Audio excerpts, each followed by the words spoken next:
to A Well-Designed Business. My name is Luann Nigara, and I'm so glad you found this podcast. Together with my husband Vince and our partner Bill, we have grown our company Window Works from the ground up. So I know and I understand the challenges you face in running your interior design business. I also know that your talent alone isn't enough to ensure your success. So on this podcast, we talk about strategies and practical steps to help you grow your business. But make no mistake about it, we have our share of fun here too, mixed in with those aha moments that I love so much. This isn't fluff. Nobody has time for that. Whether you are a new interior designer or a seasoned designer, I am here to help you create and to manage the kind of interior design firm that you dream of. It's straight talk and it's action. Are you ready? Let's get started. Hi, welcome to A Well-Designed Business. Sara Brennan, the CEO and principal of Sara Lynn Brennan Interiors in Waxhaw, North Carolina, is with me today. If you are one of my many new listeners to the show in the last several weeks, first of all, welcome to you. And secondly, you are in for a treat if this is the first time that you are going to be introduced to Sara Lynn Brennan. Sara Brennan is one of the single most focused entrepreneurs I've ever met.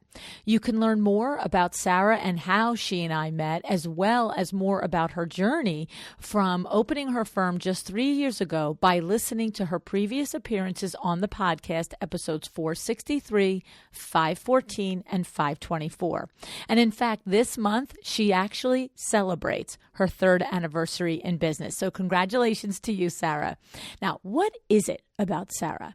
Let's just review. How about this for just a small sampling of the things that she has accomplished in just 3 short years. Number one, she has built a hugely successful and profitable firm, which will top 7 figures in gross revenue this year. She has earned a chapter in my new book, A Well-Designed Business, The Power Talk Friday Experts, Volume 2. She writes for my website, her blog called The Diary of a Rising Designer. She teaches Process Leads to Profits for Luann University. Sara also serves as a brand ambassador for both the WCAA and My Doma Studio. She has been named by Window Fashion Vision magazine as one of the top 20 under 40, and she has been named as one of the top 30 under 30 future business leaders in Charlotte.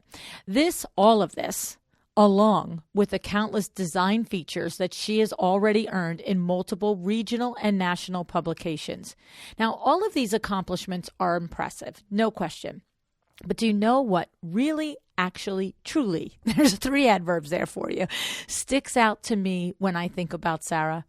Is that Sara achieved every single one of these nearly single-handedly through good old-fashioned hard work, all right?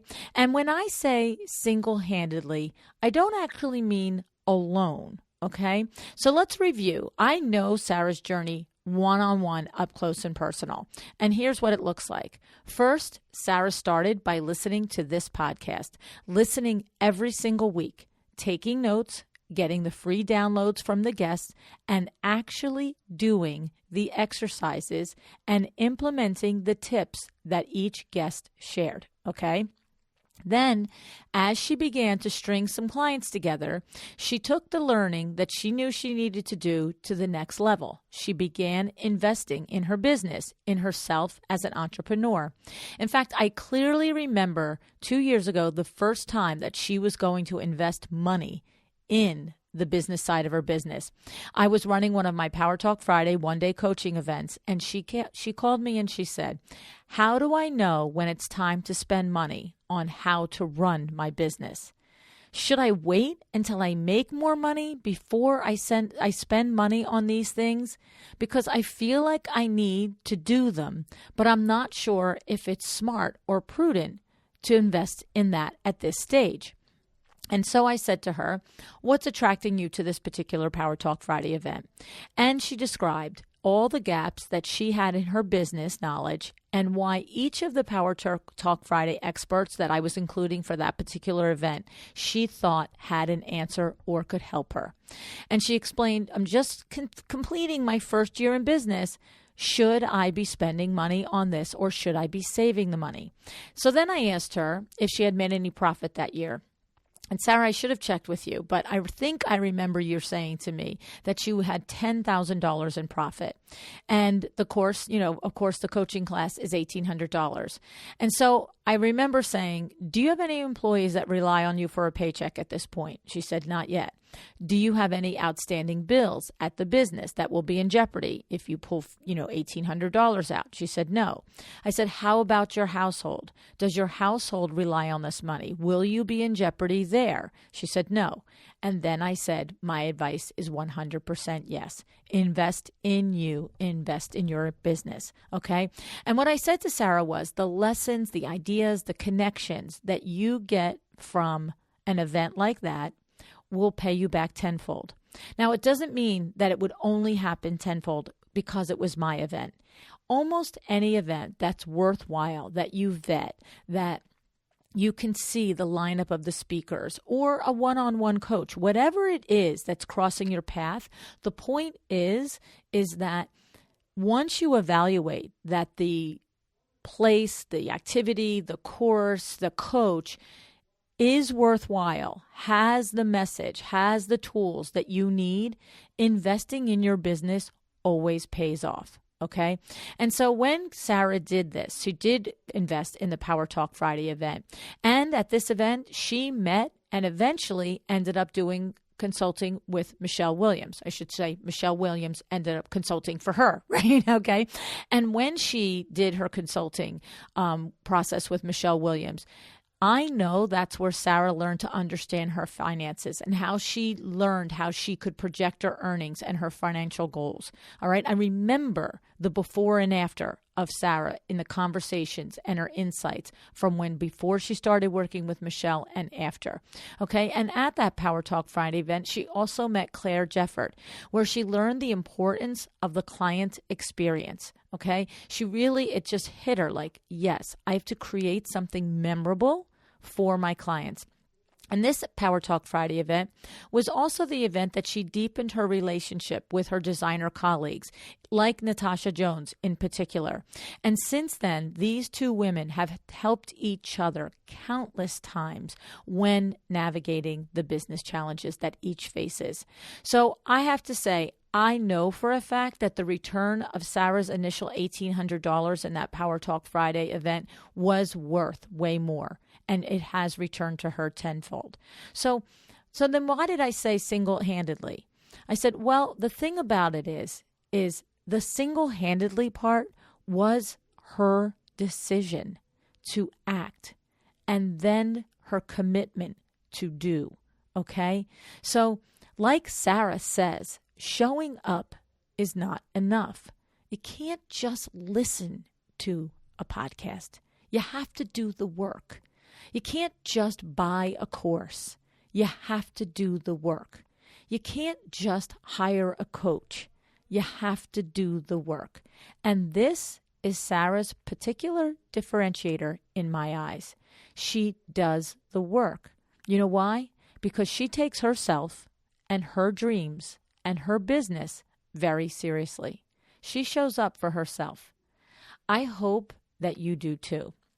And I hope that you're inspired by Sara and her message today, okay? So after you listen to this episode, please go to her website, SaraLynnBrennanInteriors.com.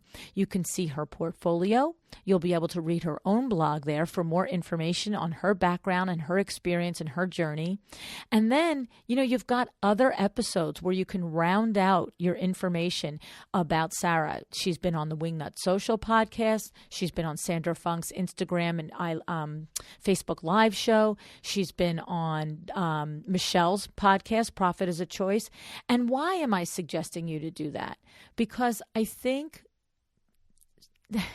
it's a funny thing, because I think the more you hear about her journey, especially if you listen to, like, say, Sara on my show a year ago and Michelle's show a year and a half ago, you're going to see the growth. You're going to just hear the growth in her voice, in the confidence, okay? But I also know you're going to hear that she just did it. There is no magic. She's an amazing lady. She's very special, and she's become a very dear friend of mine, but she really is just like the rest of us. Nothing was handed to her, no leg up. It's honest to goodness, plain old garden variety hard work. But you know what the good news about that is? That's why I want you to hear the message from her, is because that means you can do it too, right? There's no like, oh, but she had this, and so I can't do it. No, that's the thing. That's what's so remarkable about Sara, is that she just has this inner drive and inner commitment to, as I said, take her dreams seriously. All right. And so ultimately, this is paired with the decision to be excellent, right? It's not a silly phrase to me. I really believe this is the key to success. It starts with your internal decision for what you will create in your business. Okay. So before we get started, I'd like to thank our sponsor, My Doma Studio, and then we're going to have our little chat with Sara. All right, My Doma Studio is an integral part of Sara's business. Sara has created all of her design services in My Doma Studio, and this makes it very easy for her clients to review the deliverables in each Nancy G ladder of services, right? And of course, you know, it doesn't just end with selecting the service, right? Now we have all of the client and vendor communication in My Doma Studio. We have the time tracking. We have the QuickBooks integration, the entire catalog of curated Cravat. All of these are part of My Doma Studio. My Doma Studio is the best software platform in the design business for managing your design business, okay? And make no mistake about it. You're going to hear in the show today how Sara doesn't do hourly billing, but that does not mean that time tracking is off the table. How do you think she comes up with the price for her services? She tracks them through how long she knows it takes her to do things, okay? So get your free trial today at mydomastudio.com/a-well-designed business. mydomastudio.com/a-well-designed business. All right, I'm looking forward to catching up with Sara Brennan today.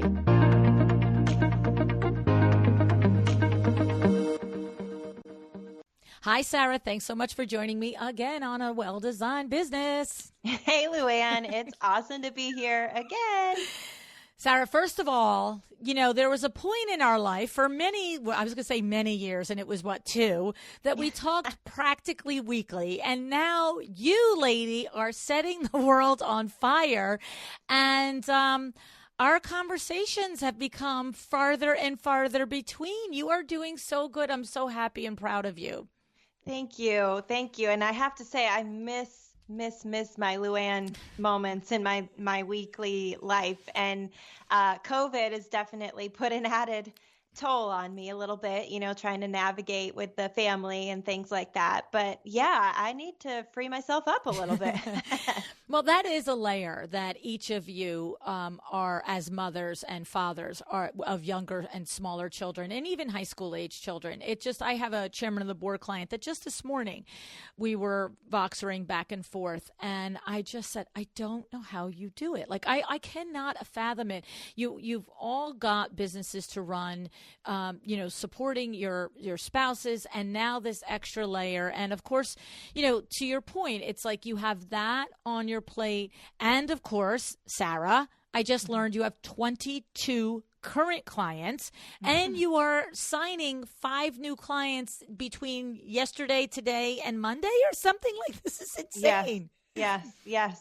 Yeah, it is insanity. It really is a good word to describe it right now.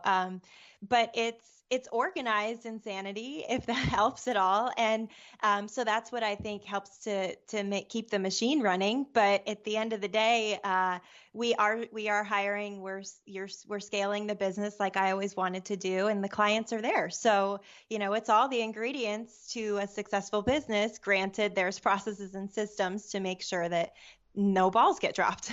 Well, see, and that's the key right there, organized insanity. And I know that that's what happens. In other words, so we're flippantly saying insanity. The truth is, it's organized processes and systems, and this is why you're able to manage a client load of this level. And it's fun for us to say organized insanity because we both know, and so does everybody that runs their own business, understands there's that element of, what's that thing they say with the duck where your feet are like going crazy below the water and you're just like looking at everybody going, yeah, I got this. Yeah. Sometimes I wonder if I do look like that calm duck on the top, or if I'm the duck that like his hair's a mess, he rolled in mud and nobody told her she's got mud on her eye or something. Like I wonder which duck I am sometimes. But the thing is, it's funny because Sara, of course, anyone that knows you and me knows that you have taught the course for us, Process Leads to Profits, 2 times. The third time is ramping up and starting just a week from this the show going live. And it always impresses me. I say it all the time like a broken record because when we had that very first session, and of course, every time we teach a course through Lou University, I come in the first class and I welcome everybody and I ask every single participant, why are you in this class? Why did you decide to do it? And you remember, because I repeat it constantly, the one designer looked at the two of us and she said, I'm here because I feel like I've been building the car as I'm speeding down the road at 65 miles an hour, right? Yeah. Really hit home. Yes. And the thing is, and here's the difference. So you may sometimes feel like you're speeding down the road at 65 miles an hour, but you personally at Sara Lynn Brennan Interiors are not building the car while it's happening. And that's that I think that juxtaposition between organized insanity, right? Because you are traveling super fast and you've got a lot of things on your plate, but with having taken the time to develop your processes and systems, you actually know it's going to get done, right? Yes, we do. We 100% do. I can give you the date it will be presented to you. And not only that, I can give you the date that I will collect my furnishings payments for those as well. And so that's part of it.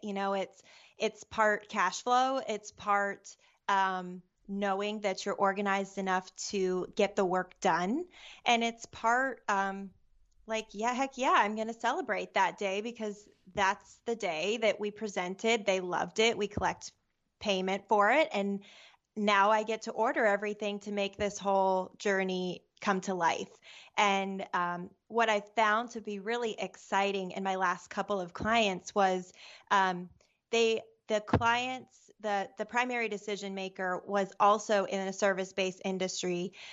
One was in construction and one was in another form of service-based industry. And they called us after our design plan presentation and asked if I would be able to consult with their team because the process was so exciting to go through. I mean, and this was a man. So the design aside, the experience that he had going through the process, he just thought it was so cool and so well organized that he wanted me to come and teach him and his team how they could do that for their clients. And, I'm like, here I am was like, do you even like your living room? Like, did you forget that part? And he's like, oh God, yeah, I love it. It's life changing. It's going to be so awesome. But what I've noticed and taken home was just how, like, with each meeting, with each week that went by, like, it was just a different element of the process. And it was so organized and, we knew what to expect. We could have our money ready for you. There were no surprises. And I was just like, that's pretty cool to get a compliment on your process. Like, who even notices that stuff, That's incredible, Sara. I hadn't heard that before. That's congratulations, honestly. Thank you. So here you are, you're teaching Process Leads to Profits to, hundreds of interior designers, and now you're going to start teaching it to your clients. I know. You should tell them to come into the class in November. I know. I was just like, we could give them a little discount on the ticket, Sara. It's so funny. And that project just wrapped up and we installed it. And that family has been through a lot in the last year. And so he called me again on the back end and he just said, I can't tell you how much you've changed my wife's life by, doing what you did design wise. But he's like, I just have to tell you again, it was so cool to work with you. Wow. And I was like, John, you're like, can you just write all this stuff down?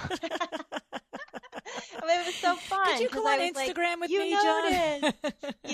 You notice the back end that a lot of people don't, and that's okay. I don't expect them to, but the point is that we had the experience, and that's what we tell our clients on the front end. We're doing a discovery call, and it's very cliche sounding, and I laugh about it when I say it, but when they're like, I just need a couple of things, yes, for here and there, and I'm like, then you don't want us, because one, we're going to probably be at a higher price point than you want to pay if you just need a couple of things. But I'm going to sell you this experience that's going to take you from start to finish. And I know that sounds kind of cheesy, but like it really, truly is. And if we can't let it be, then we really aren't selling like pieces of a room. And they start to really get that. And they start to understand that, like, yes, I might end up spending more, but it's going to be like it's more than just the furniture. It's more than just, the paint color. And sometimes it's just that moment they needed to be like, okay, now I get it. Yeah, I don't need that. And that's okay. Right. We Better than. Mm-hmm. But then sometimes they're like, now I understand. Let me think about this. And they come back and they're there with us because they really want that experience. I'm not fighting them on that the whole way through, which is really great. Exactly. So you said something to me a few moments before we started that piqued my interest, and I want to pick it apart a little. With the 5 new clients that you're signing within, a few days of this conversation, you said, and the timeline is set. I know that by December 31st, XYZ is going to happen. And because my thing was, my goodness, Sara, you've got 22 clients already on board. How are you going to handle these 5 new clients? And I should have known that the answer was, Luann, I already have it on the spreadsheet on the calendar. So talk to us a little bit about, let's forget the entire process. Maybe give us a little bit about like what's going to happen today when you sign, 2 or 3 of these clients today, and what is the timeline that takes you to December 31st with these clients, and how do you know that it's going to happen in this way? Yeah, sure.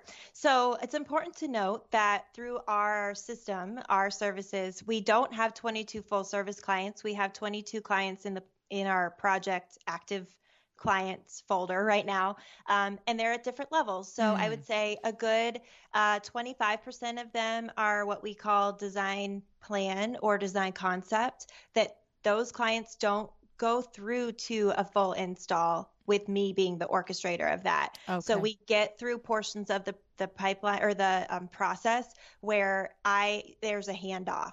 So it's essentially like a recipe we create for them, and then they get that and execute themselves. And a lot of times they end up purchasing through us. And so that, I can project what that project might bring in for us on the business side, but it also leaves the door open for them to, not feel like they have to be shoved into that full service bucket, because we've talked before and you've talked on your show is stop trying to shove all of your clients into a process that they don't want to go through. So not everybody has the money and wants to experience full service design. And some people don't offer that if they don't want to offer that service, but we do. And it's really just a portion of our process broken off into segments. So for the clients that we're going to be signing today, they're full service, but earlier this week we signed another client that was design plan. And then the week before that, we signed somebody who was DIY design. So basically what that means is we have 2 phases of design. The first phase is 4 weeks. And so we base everything off of our project kickoff meeting, which is going to be today for that one client I'm signing. And at that meeting, we go over the LOA, we talk through all the terms, and then we hold an idea session where we kick off lots of ideas and go through lots of inspiration images for their project. Then I'll take 4 weeks to develop a design concept for them. And so they know, because they're both busy professionals too, that 4 weeks from project kickoff date, I will be back in front of your face. So I need both decision makers to put this date on their calendar at project kickoff, because I'm coming back and I need you to both be here for it. So then we talk through that. We go through their ideal floor plan. We establish all the high level parts of the design. We set the budget at that meeting as well. Then we go into another 4 weeks of what we call design plan, where I really dive in. I pick that sofa, I pick that fabric, I pick the window treatment fabric. I go and really, really hone in on the details of the space and build the furnishings that came from the concept. Then I present 4 weeks from the concept date, which is 8 weeks from project kickoff. And at that meeting, that's their actual furnishings, their actual room, and the actual numbers for their project. They pay that day. They sign off on all the product. I place the order, and then we go into procurement. So when I sign a project on a day like today, I know, and they know, 8 weeks from today, you're going to owe me your full furnishings budget. And I know that my team has their work cut out for us, depending on how many spaces that project is, to get all of that done in that 4 weeks and then the second 4 weeks so that we can be ready to collect payment by that 8-week mark. So it's super mapped out. And there's times where it does get a little bit crazy, but I have a project partner who is basically my integrator of my team, and her name is Christine, and she manages that project scheduling. And so she's got a spreadsheet that makes sure that we don't have a week where we have 2 design plan presentations like back to back. So it's really important that you have the ability to schedule and have the ability to see 8 weeks out. And if you had 8 presentations in 1 week, that wouldn't work.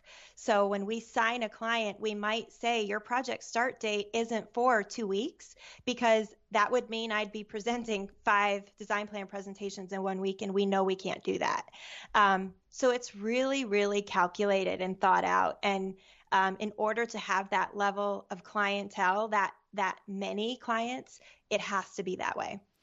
So I have 5,000 questions. Okay. And I talked a lot. So. Yeah. So here's the thing. So let me just review it. Client kickoff, right? Mm-hmm. You've already had a discovery call and a consultation, right? Yeah. At client kickoff, have you already received your have you already gotten the payment and the contract signed for the design plan, or that's what happens at client kickoff? That's what happens at client kickoff. So we have a half of it's a boring meeting, which is what I say is to go over the contract and talk about how everything works. And then the other half is an idea session. And at that meeting, I can't leave without the payment. So I'll send the invoice the morning of, and they can pay it either online before I get there, or they hand me the check when I arrive. Okay. And so when we talk about the half that's going over the contract and the half that's going over the ideas, this is because you've had their questionnaire filled in, you've had the consultation at the home, and you're just presenting, I think I heard that I remember when you did it for me, for my studio space, which we still have yet to, really reveal and do all that stuff, which we will eventually. That's beautiful though. Yes.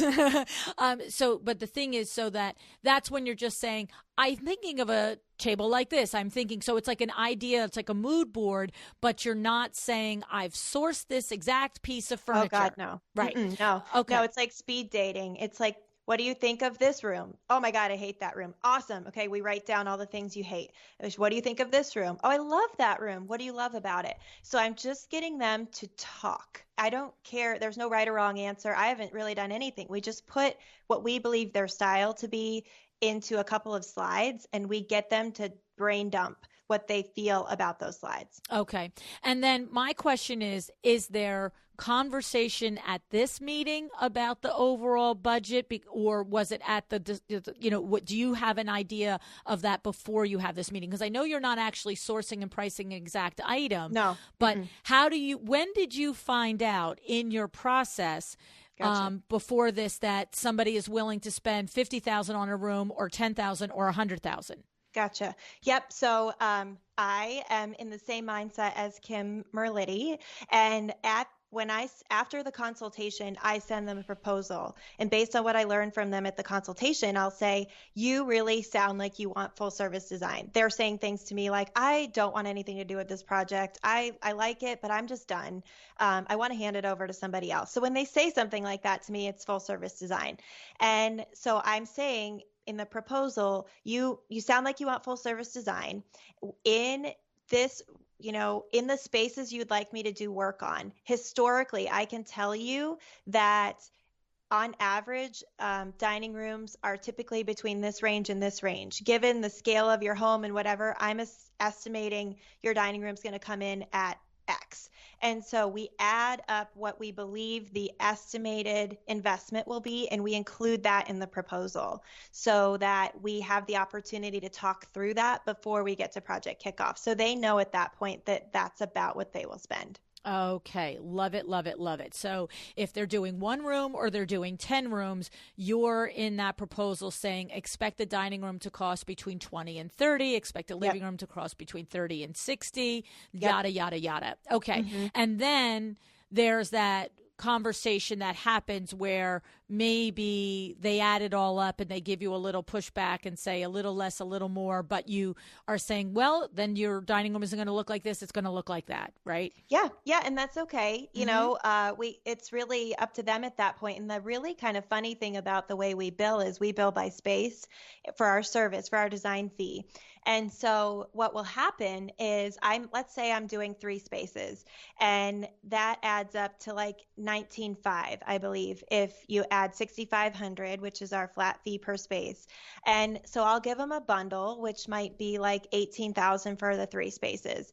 And so we'll be talking through it. And then I might say those 3 spaces are going to add up in product to maybe $75,000. And I've got a little, like Terry Taylor said, that cheat sheet where you highlight and kind of create the budget with the client. So I have something like that we go over with them, very transparent on, and we tell them it's a very fluid budget at that point because we're just guessing. But we go through that, and oftentimes they'll start slashing and taking themselves down a tier. Like we might have had them at tier 3, which is more customized approach, and they are like, you know what, case goods are fine. I'll go with a 2 in that space. But what they won't touch is my design fee. So because in order to access full service design, it's $18,000 for 3 rooms, period. So I've had a couple of clients where we've cut the budget way down, and our investment in the furnishings is really not that much more than our design fee, depending on, the project. And they're okay with it because they know they want that service. So really having that numbers conversation up front before I get, married to them in that letter of agreement is so important, because I can't tell you what service I would recommend for you and if we can do it for that price point until we have those conversations after the proposal. I love it. So by the time you get to this design meeting, this design proposal meeting, which is the first kickoff meeting is what I want to call it, you have probably within, if it's a $200,000 budget, you probably have within $20,000 what they're agreeing in their mind they're going to go forward and spend. If it's a $20,000 budget, you probably have it within $3,000 or $4,000 what they're agreeing to spend. And this is on top of and separate from your design fees, which are always enunciated, always described as being a non-negotiable separate line item. Just take it to the bank. You're paying this, Mr. and Mrs. X, because that's how it is. Okay, awesome. So now we come to this kickoff meeting. We have the half hour of the contract conversation. We have the half hour of, do you like this or do you like this? Why do you like it? Why do you don't like it? And they have paid for your design fee at this point only? Yes. Okay. All right. Now, 4 weeks later, you're now coming to them with actual specified items based on I like this or like that, or we're still now getting more finite but not to actual. Tell me about that 4 weeks later.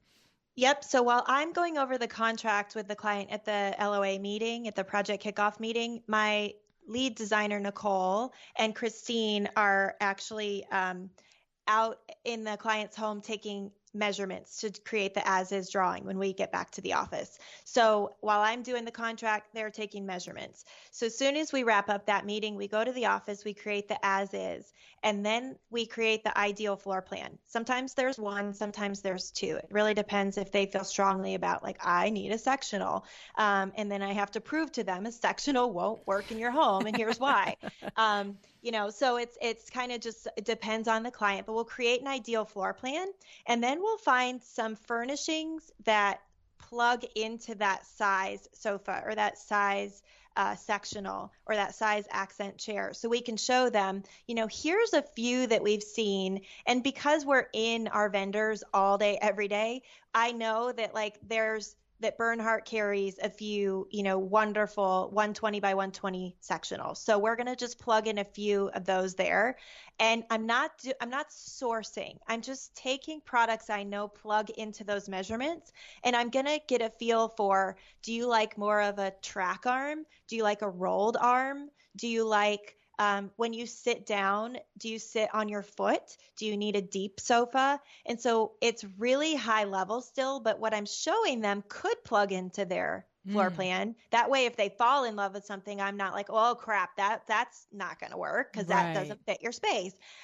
So we're showing them things that could plug in, but we're also just still trying to hone in on how do I arrive at that perfect sofa for that client? Do I shoot in the dark and just guess, or do I show them a few and let them tell me what they like before I actually go and do the research to find the sofa for them? So I always say, it's not this sofa, it's something like this.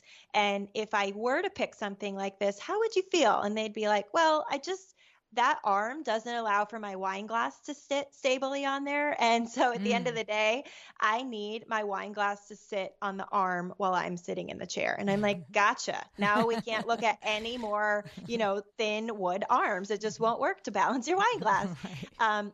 And so I would have never known that. I would have gone to the whole planning process, possibly designing the space around that one really cool chair, come to find out that they need to balance their wine and that chair's got to go. So we have those conversations at concept, which is basically our halfway point, to make sure we don't go too far before we have to start over again. Okay.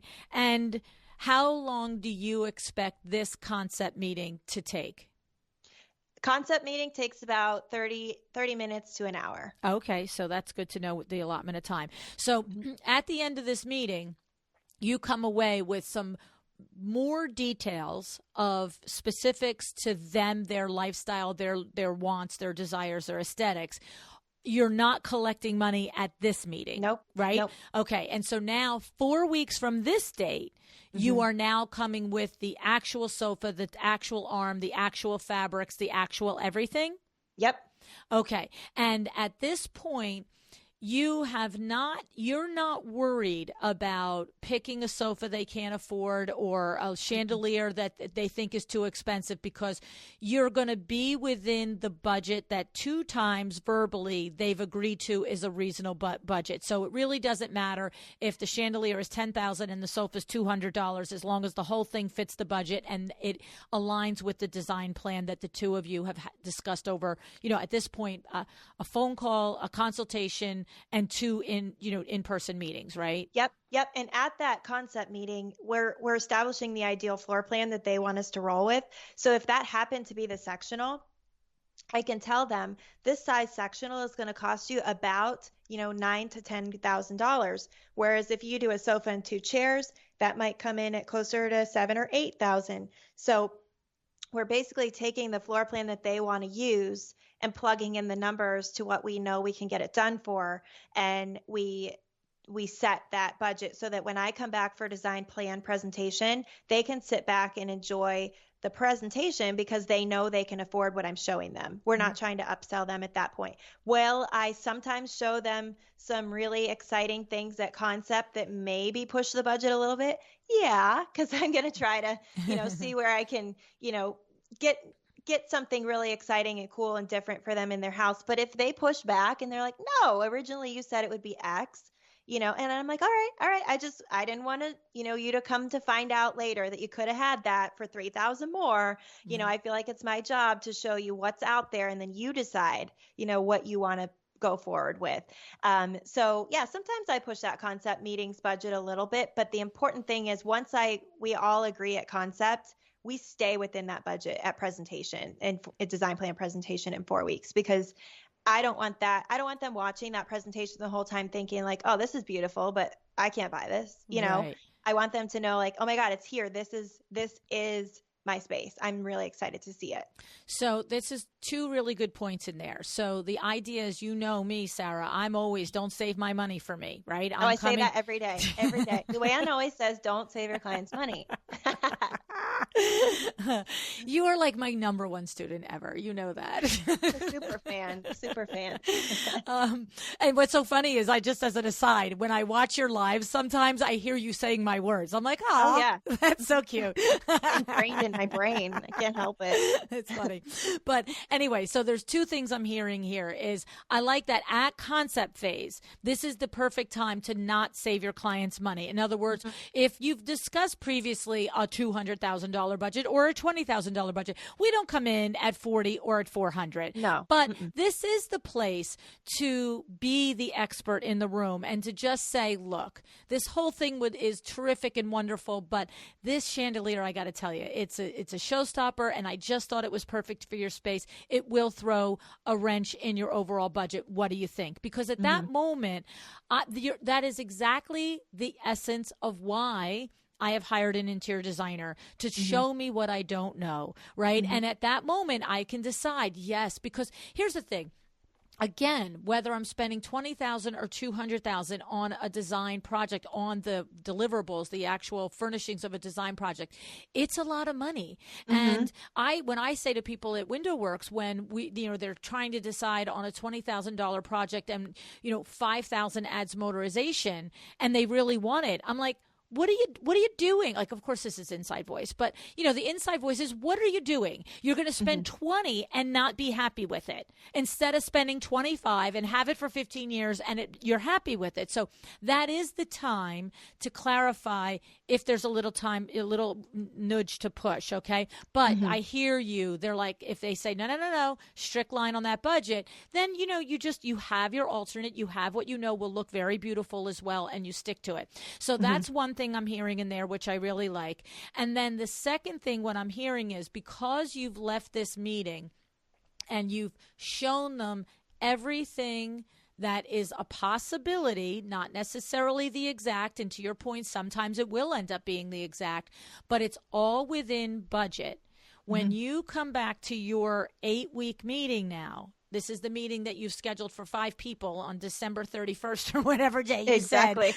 Exactly. Right. Your 8-week meeting now, they don't necessarily know 4 weeks ahead of time it's $222,058.62, but they know it's going to be about $200K, and have your checkbook ready. Yes, 100%. Right.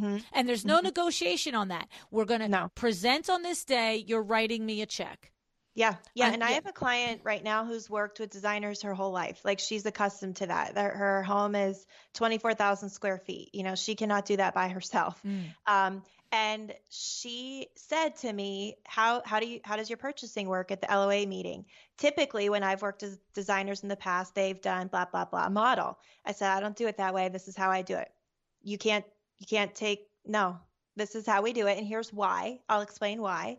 And, it's really a lot of the education component. And a lot of times people will say, oh, can I put a 50% deposit on my furnishings and pay the rest when they come in? I can see where that would make sense, but here's why we can't do that. Here's why we don't do that. Here's why you owe me this amount of money on this date, blah, blah, blah. And it's always just, okay, whatever you say, I get it. I just wanted to ask, see if there was a way we could do that.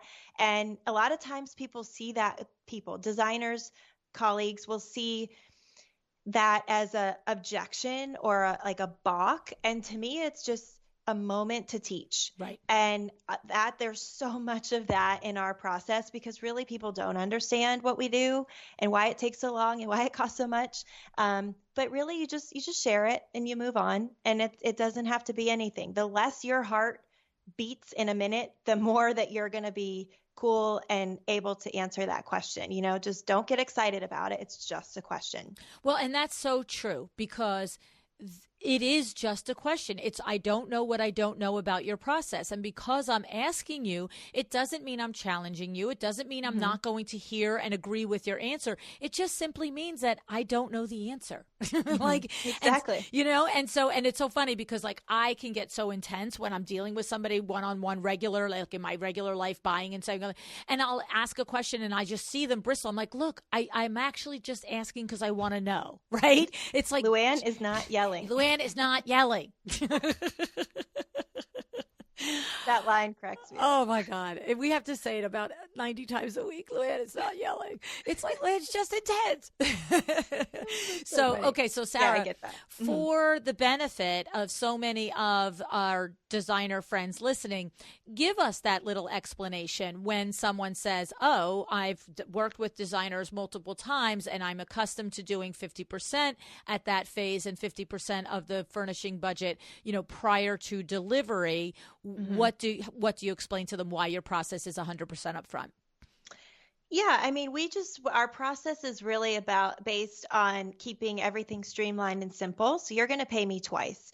And that's really the way that our process is built in. You're going to pay me at the project kickoff for your design fee. That's going to be 100% of that design fee. And you're going to pay me for the full furnishings amount at the time of design plan presentation, 8 weeks after that.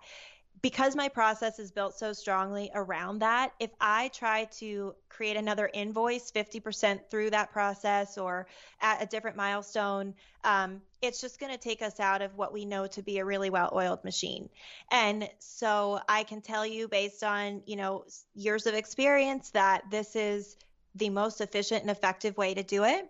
And if you need, this is probably a key line, if you need me to push your start date back so that we can gather the money and take care of that and have that available, that's totally fine. I'm absolutely cool to do that. But if you want to start on this date, I need the fee in full. I love it. I love it because you know what? You can, if you have the money, if you're a client that has the money anyway and has you're not, running to the finish line all the way up to install 5, months later with trying to gather the last $1,000 to pay for the chandelier, right? Then what is the difference, right? Now, of course, there's none. Right, right. And so, and I can hear that, right? I don't have to turn around every week and get an invoice and every month and get an invoice and you don't have to send it. And so you're explaining how your internal process is more efficient because you are focused on executing their design project and not tallying up, how many lamps and rugs went to the warehouse this week, right? I mean, that sort of makes sense. Yep. And we operate on what I always explain, like we're like an all-inclusive resort. Once you have us, once you're there, the party's there all the time. And if you want a drink, you get a drink. No one's asking you, no one's giving you a bill for $25 for a strawberry dacquiri. If you want one, you get one. And so if you have a problem with your project, then you give me a call and I'm here for you and no one's watching the clock and we're not ticking away. And I know that some maybe accountants and some people who bill hourly are like, oh, how could you do that? And if it didn't work, I wouldn't have a very profitable 7-figure business in my 3rd year. It just works. And I sometimes it is a little fuzzy and sometimes I do maybe probably overdo it with a client, but it's about that customer service. And even if you billed hourly, you'd still probably solve that problem without billing for that issue. So it's really just a way to let clients know that we're here for you and it's also a trust factor. So if you think you're going to hold back on your money because you need to see me perform, then we're already having a little bit of like a teeter-totter moment. What is it about me that you need to trust more before you're willing to give me all of your money? And I understand these are big numbers. I understand not all of them, and some are smaller, but big to them, right? Right. Everything is big to anybody, right? Exactly. So to me, it's like, hold on. What about this process do you need clarity on? Because I'm here for you. I'm not going anywhere. And if I do, I fall off the face of the earth, we'll take care of you. Like we've got you. Right. What is it that you need the clarity on to feel that comfort level? Because I don't want to start until you're confident and comfortable. That's what I say all the time. Well, two things in there that I love is that you're not afraid to talk about the elephant in the room, right? Because that's the total fact of it. If somebody you've been going along and had the discovery and the consultation and the initial design meeting, and now all of a sudden 8-10 weeks into the process, they're balking at giving you that big and final check, which they know they're ultimately going to pay anyway, right? So that's the thing. If they're not willing to do that and there's a little hesitation, it's so absolutely smart on your part to just take that elephant and talk about it, because you're right.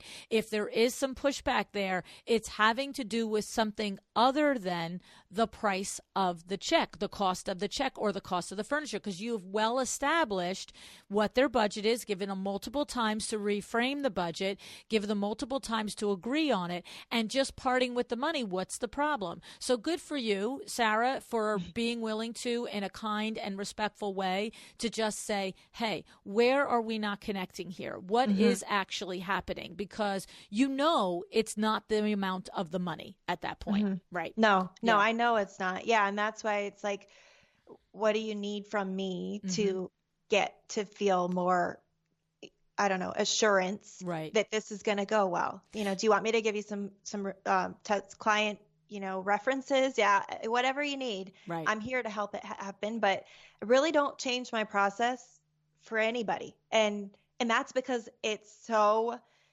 like I could never remind my heart to beat every second it needed to beat. Like I could never keep track of every step of every project if it didn't just happen in the flow that we've created it to flow. That cadence has to stay there in order for this process to work. I didn't design it to be fluid. It's a machine. Right.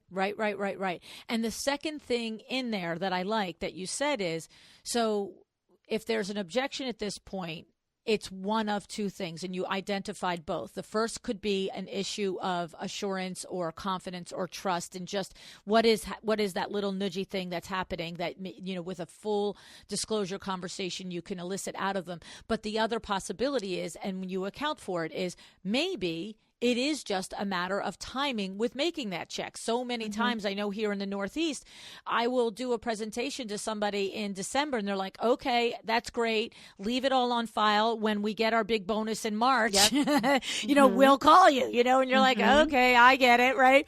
And so the thing is for you to say, okay, so if there's an issue that is nudging at you and they're no, it's just that I thought I could break it up into 2 payments, then the next thing to come back on your part is so brilliant to say, like, it can't be broken into 2 payments, but we certainly can delay the start of the project, whatever timeline makes it so that you are comfortable with doing it. And then what happens then is if even they had said to you to the first question of, is there something you're unsure of? Even if they're like, no.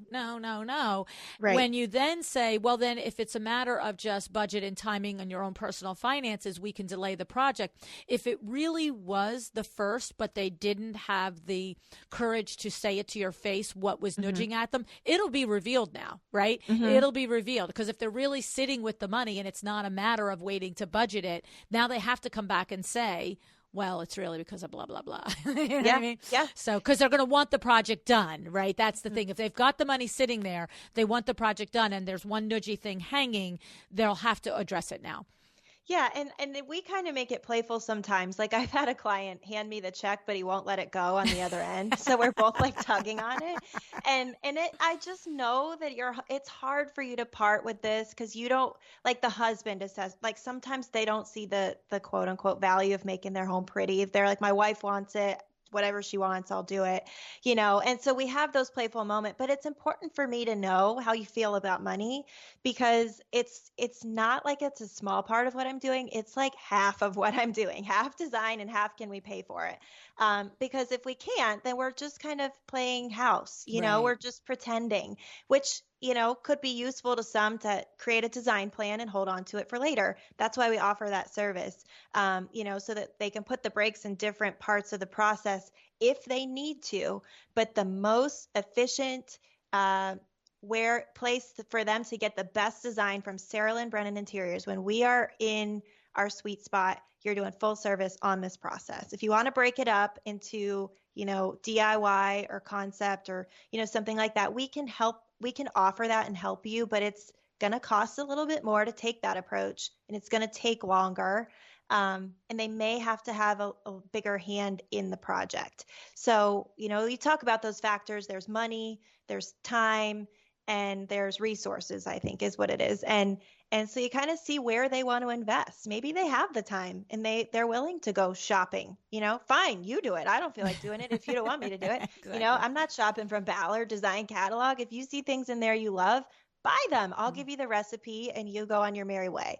So that's why that's there. And as the business grows, maybe we have to eliminate some of those packages like the DIYs of the world, just because our full service clients are requiring more of us. But that's a decision from a business standpoint, for us. Mm-hmm.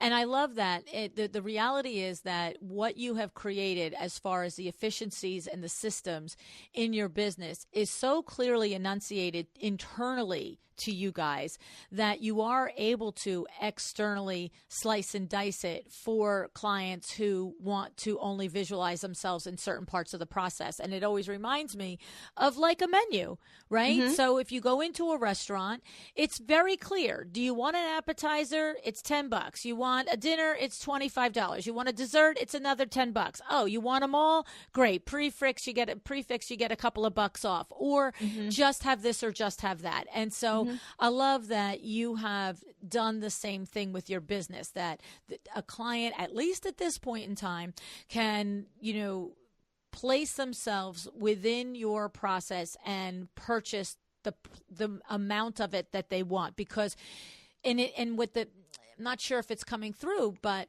the reason that that's possible is because just like a restaurant has identified that barbecue wings are $9.95. They're not like, well, wait, how much are wings if you don't get them with the dinner? It's right. Right. It's right. That's what the difference is. Like, there's a lot of design firms that are like, oh, this is how we do our design. Oh, you only want that part. Well, I don't know what that part cost. But you have done the data. You have analyzed your data. You have done your different things and looked at the way your projects go, the amount of time that goes into each portion of the process from beginning to end. And you've been able to say, oh, if you just want this design plan part, I can charge you that and give you, send you on your merry way with, the design plan and go shop wherever the heck you want. Right. Yep.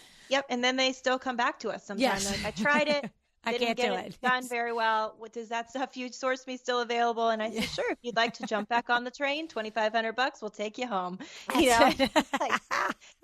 So it's kind of funny. And another thing that we do, because I know a pain point with designers, including myself, was how do we stop them from shopping us? I see that in a lot of the Facebook groups, and it's funny. Once we set this process up, after concept, I tell the clients I will accept feedback from you until concept. Once we narrow down that floor plan, that ideal floor plan and those furnishings, I need you to shut it down. I need you to shut your Pinterest accounts down, turn off email alerts, like do not open a magazine. Do not, if you go to Home Goods, go strictly to the plates and mugs section. Like, do not, because if you come home at this point with a piece of furniture that you are just in love with, the answer is no. Because we've agreed to this, we've come to this point. Now I'll take your feedback of inspo and, oh, I love this, up until concept, but after that is shut it down. And that they know at that point, and I'll say to them, please refrain from buying anything. Please refrain from buying anything while you're working with me. If you have an antique piece or if you have something you already own and you want to keep it, I need to know about it. We'll work it into the design if it works. But you cannot shop. But if you're somebody who needs to shop, because that's like your world, like you love it, you're never going to be able to shut down Pinterest. Buy candles. Then you need the DIY package, because you and I are going to butt heads. So I'm just going to give you the floor plan and then you fill it in with all of your things that you go out and shop for. So it's what level of responsibility does the client want to seeing through a completed project? If it's zero responsibility, you hand the baton to me, and that really means you hand it to me. If we want to share it, then we'll do a design plan. If you want it, but you want the ingredients to a successful scaled beautiful room, then that's a DIY. So it really comes down to like, when we have that initial discovery call, how much do you like design? Like, do you find yourself doing it? Do you watch HGV? Like, we talk about all of it, and their answer right there is key, but they don't really know it. Yes. They're like, so it's also that component of like, they won't shop me after, like, they won't Google anything because I told them stay away. Like, it's going to just be a problem if you do. So they're like, it feels so freeing to let this go, like to know it's going to get done and I don't have to do it anymore. So it's cool. Genius. It's genius because it's like we say thousands of times on the podcast, the agreements when they're made beforehand are so much easier for all parties to keep and so much easier for either party to remind the other when they fall off track. So what you're saying is, you're telling them this in the beginning. You're not saying it after concept and while, after, furnishings presentation, design plan presentation, and you're already buying. And now, I mean, I can imagine how many designers say they do everything the way you do it. They take the full fee at that 8-week mark, and now they think they're off to the races, executing and doing the whole expediting phase, right? But how many are still getting the texts and the emails with the pictures from all the places and saying, yeah, no, that's not going to fit and blah, blah, blah. Oh, you really love it. Oh, you already bought it. Oh, awesome. Right. And trying to revise the floor plan to fit the crazy pants thing that they bought on the thing. But the thing is they're dealing with that in real time on the back end. And what you're saying is this is how it will be. You will close this down. You will not. And I guess you could even say, and even if you want to look all day long, but don't send it to me because I'm done. And the thing is, what I love is what you said was, and if that doesn't feel good for you, if you don't like that model, that's okay. Then let's not go to full service. Let's have you in this section or this section. And because now it's a hard decision. It's a come to Jesus moment for that person that does enjoy shopping and is that super design enthusiast. And it's like really at that moment, making them just sit and get real. It's with like what they want. Right. It's like, do I really want somebody to handle this or not? And if it's like, oh, but I really do want to go and shop every day, then great. I love it, Sara. It's so, so genius. I know that somebody is thinking out there, ask her what her markup is on furniture. Well, I literally, we had an LOA project kickoff meeting on Monday. The client asked me the same question. So I get it and I'm used to it. So my response was, well, actually they had used a previous designer in another home. And they said the way that she purchased was cost plus 20 or something like that. Like she would reveal her cost and then we would purchase that knowing that it'd be 20% more than that. Do you give us any discounts? I love this line. I don't get a disc. So I say, I understand that, I understand everybody's model is different, but the way that we look at it at our firm is that we don't get discounts. The way that I can run a tight ship with such amazing people on my team and create these partnerships is because we have a business model that has two sources of revenue. We have our design fee that's going to keep us, heads down on your project for these next 8 weeks. That's going to dedicate, us making sure this design is perfect. And then we also, to be able to supplement that fee, so to keep costs down on the design fee side, we have the furnishings industry, we are a furniture retailer essentially. So that we have two different forms of revenue. And the way that we price our product is at MSRP. So the manufacturer provides us with a suggested retail value. Now, I understand that there's the Google of the world. And so what we do is before we provide the price to you, we hit the internet and we make sure that it's a competitive retail value. And so you don't have to worry about any of that. We're going to take care of all of that for you. And so between the furnishings purchase and your design fee, you're going to pay for the furniture what you would pay for anywhere else. But we're able to buy really, really well so that we can take that margin and use it towards your project so that your design fee can stay where it is. And then they're usually like, okay, I get it. Right. And then we move on. I love it, because the truth of the matter is you could turn around, and if somebody wanted to push you back on it, you could say, okay, then the design fee instead of $6,500 per room is $25,000 per room. Like, what are we doing here? I'm in business. Exactly. I'm going to make money. You know what I'm saying? And so that's awesome. I love that. And the truth is that you and I both have worked with and coached enough designers to know that there are all different models and versions for markup and, discount down and blah, blah, blah. The idea for me is that I may personally think someone's model seems cleaner, more direct, whatever streamlined that I want to apply to it. But all I really care is that you make money.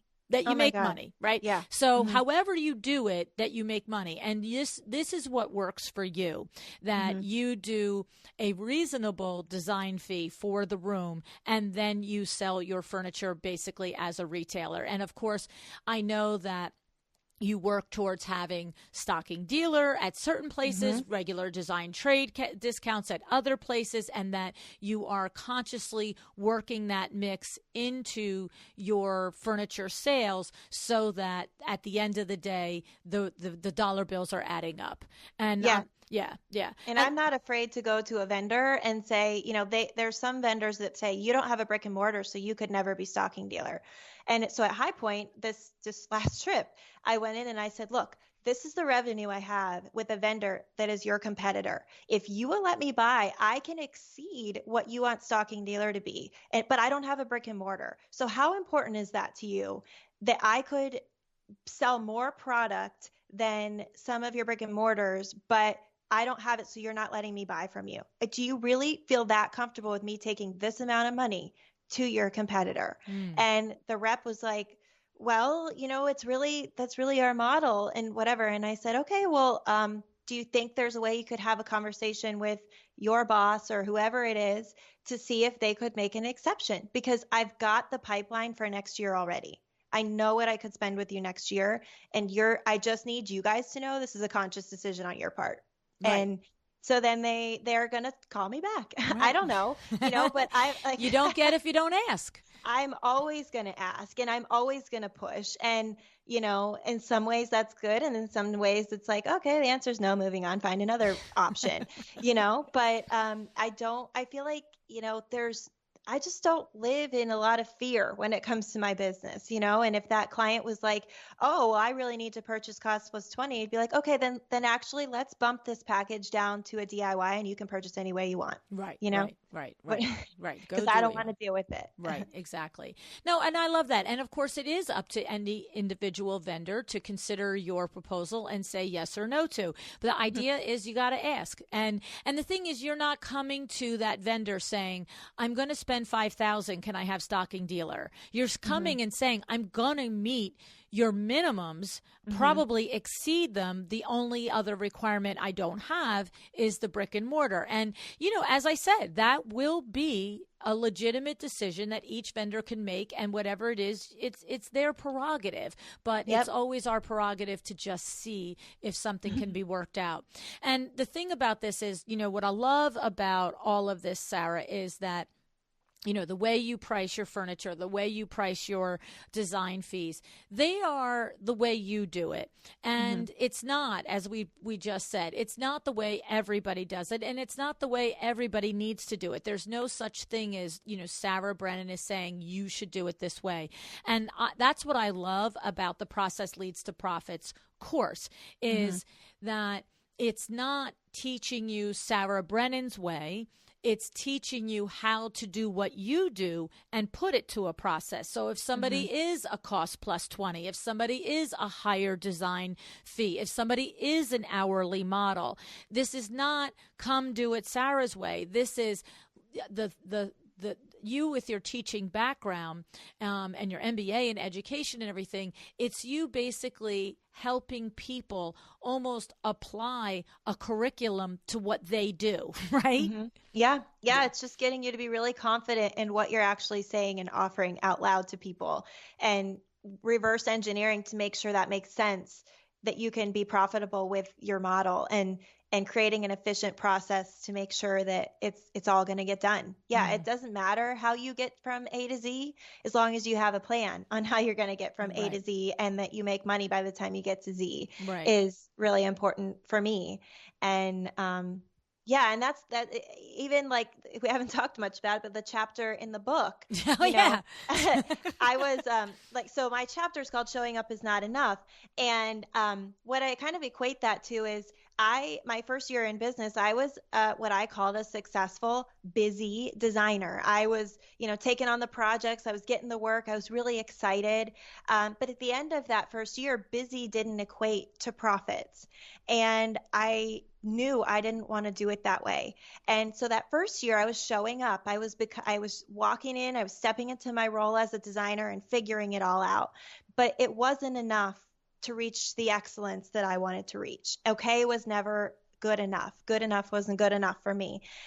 So I knew I wanted to get to that next level, and I couldn't just show up without a plan, without a process. And so it was all of those extra layers that I had to put in on the front end to be able to offer my service and come out with the end result that I wanted to. So, a lot of times I hear people, as long as showing up is half the battle. Well, yeah, it is. But the other half is knowing what you're going to do when you get there. Right. So, and that works for a lot of areas in life. If you go to the gym, just show up to the gym. You might do a few things, but if you show up with a plan and track that plan, you're going to get there a lot faster. Yeah, I love it. I think it's outstanding. And, I'm so thrilled to have you join us in this book, the second volume of A Well-Designed Business, the Power Talk Friday Experts, because your journey is something that should be admired and emulated, and it does inspire designers, whether they're in business 1 year or 10, because we both know that we've had many designers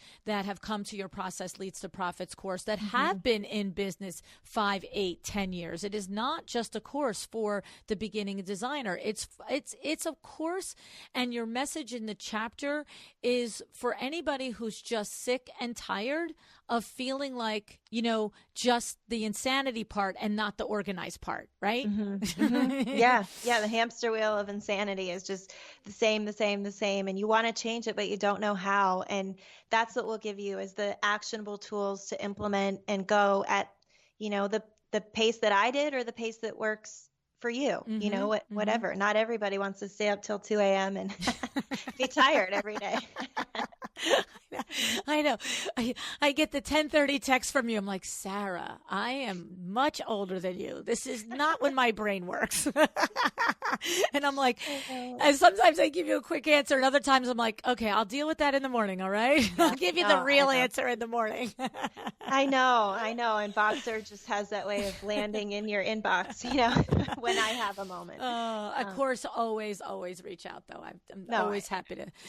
Yeah. So anyway, all righty, lady. Love your guts. I am just so impressed by everything you've created. I say it over and over again. You are a shining example of someone who has really taken all of the genius and the goodness of every designer that has come on the show and shared their little pieces of their journey and their business operations. And you've just really cobbled them together and combined it with your own genius of that organization and that seeing the big picture, and really boiled it down into something that here you are going to be able to manage 27 projects with a team of 3 in the next 8 weeks. It's like, wow.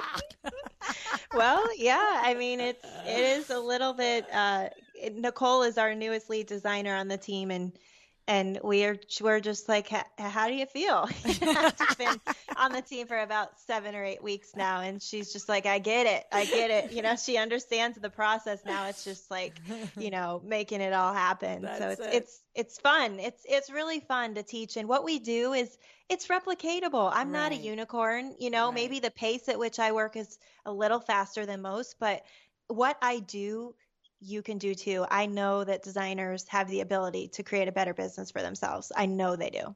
I know they do too. Because I did it. Yeah. I was, not so happy with what I was doing. I was busy, but now I'm profitable and busy, which is more exciting. I love it. I love it. Thank you, Sara, so much for Thank you, sharing Luann. all It of was that. awesome to be here again. Thank you. Thank you.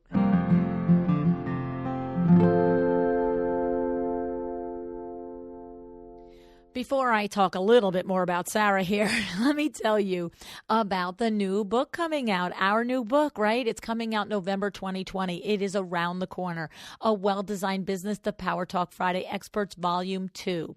And we are planning a huge virtual book launch party, and you're invited. All the Power Talk Friday experts from the book will be there right there on Zoom. Sara Brennan, Sandra Funk, Jamie Lieberman, Amber De La Garza, Desi Cresswell, Eileen Hahn, Kimberly, Darla Powell, and Amanda Berlin. I am going to talk with each one of these women about their single most pivotal moment in business.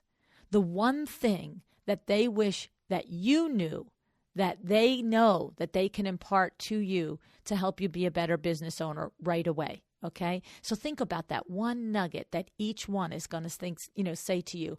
If I knew this, I want you to know it. I want you to have this information, okay? So that's going to happen. And then we're going to play Would You Rather, right? So would you rather this or would you rather that? And we're going to have some fun questions, some design questions, some personal questions, some business questions, because I want you to get to know these ladies. I want you to know them the way I know them, okay? So be prepared to get some of those aha lessons for your business and to learn more about these exceptional business women and what makes them tick. And of course, we're going to have a ton of laughs. I mean, let's be serious, okay? Actually, let's not be serious. Let's just have some fun. Go to luannigara.com/launch and you'll get signed up, okay? So what's going to happen is it's free, of course. And if you are on this list, luannigara.com/launch, when the registration link is available, we're going to email it to you, okay? So in the meantime, reserve December 10th, 2020, 6:30 p.m. Eastern time, okay? I'm going to have my Pinot Noir. You should bring yours as well. All righty? Now, how much do I love how Sara has organized her business with such precise systems and processes that she collects money 2 times. 2 times. And those 2 times, the clients know exactly when it will be. They've all agreed ahead of time on what the amount and the budget is going to be, on what the deliverables are. It's so tight. I mean, don't you just want that, right? It sounds so exciting, doesn't it? And I have to tell you, I see it and I hear it all the time. Designers who are appalled, are disappointed, defensive even, when clients try to run the show, and clients who want to dictate terms to them. And the thing is here, what's the aha? All right? The aha is if you were actually running the show, this can't happen. All right? And I have worked at this point with so many designers, my $2 million, $3 million mastermind designers, with designers like Sara. When you flip the tables and you really run the show, I promise you, this doesn't happen. You heard Sara describe how she leads every single conversation, every single part of the process. She explains how her firm operates.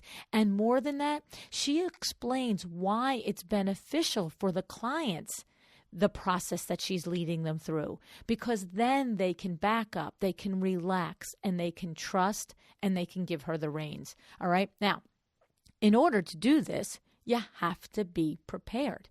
You have to actually truly have a process and a system. You have to know your stuff, not your design stuff, your business stuff. Your business must be organized, systemized. It must be a smooth operation. When you can create this both internally, okay, towards your team and your staff, or yourself if you're just one person in your business, and externally, everything that faces your client, then you will have the confidence to prepare your client for everything that they can and should expect when working with you. And because you have it in this finite process, you will know that you can deliver it. Okay, so that's that other little nuance there. We might be able to write out a process. We might be able to explain to somebody that this is a way a project should go. But when you actually put those keys and steps into place internally, then when you say it, you know you're going to deliver on it. All right. If this is the kind of change that you need to make in your business, if this is the way you want to be, the way you want to be perceived, then I 100% suggest that you join Sara in our course in Lou University, Process Leads to Profits. Here is just one of the outstanding reviews that Sara has received on this course, and it's from Nancy Lane. Hi, Nancy. The way Sara teaches you to break down your process into minutia is brilliant and serves to reinforce confidence in your own process and the value you bring to your clients. I didn't expect that. And now I even have an employee handbook for my first hire. Amazing bonus. Okay. So thank you, Nancy, for sharing that review with us and that testimonial. And I want to just add, by the way, Nancy was so impressed by Sara's Process Leads to Profits course that she came on the podcast and in order to explain all the ways it changed and helped her business. So if you want to listen to that episode, I highly recommend it. Episode number 530. Okay. As if Sara's own proof isn't enough, to prove the success of how to do this and the process is important, right? But it's nice to hear it from someone else as well. So if you want to feel the pride and confidence that both Sara and Nancy have in their business, join us. We're starting next week in real time, November 4th, 2020. Go to processleadstoprofits.com. All right. processleadstoprofits.com. And lastly, I want to thank you for the recent iTunes reviews. I've seen the ones that have come in September and October. I love them and I appreciate you taking the time to do that for me. Truly, thank you. And Jane, I saw your review. You said you wish you had this podcast when you were starting out. You have it now, Jane. You can make the changes in your business. It's never too late. And Jane, I'm looking forward to when the world opens up again and I can come back to Chicago and see you in person. So thank you for listening. All righty. Listen to me now, guys. Decide to be excellent. Really, really decide it. Okay? Have a great day. Thank you so much for joining me again today. This podcast is a production of WindowWorks, your resource for custom window treatments and awnings. To learn how we can help you on your next interior design project, go to www.windowworks-nj.com. And if you're interested in working with me on your business, either through masterminds or one-on-one coaching, or you want to know how to get my book, The Making of a Well-Designed Business, or you just want to know what's going on in the podcast land and where I'm going to be. All of that is found at luannigara.com. Thank you so much. Have an excellent day.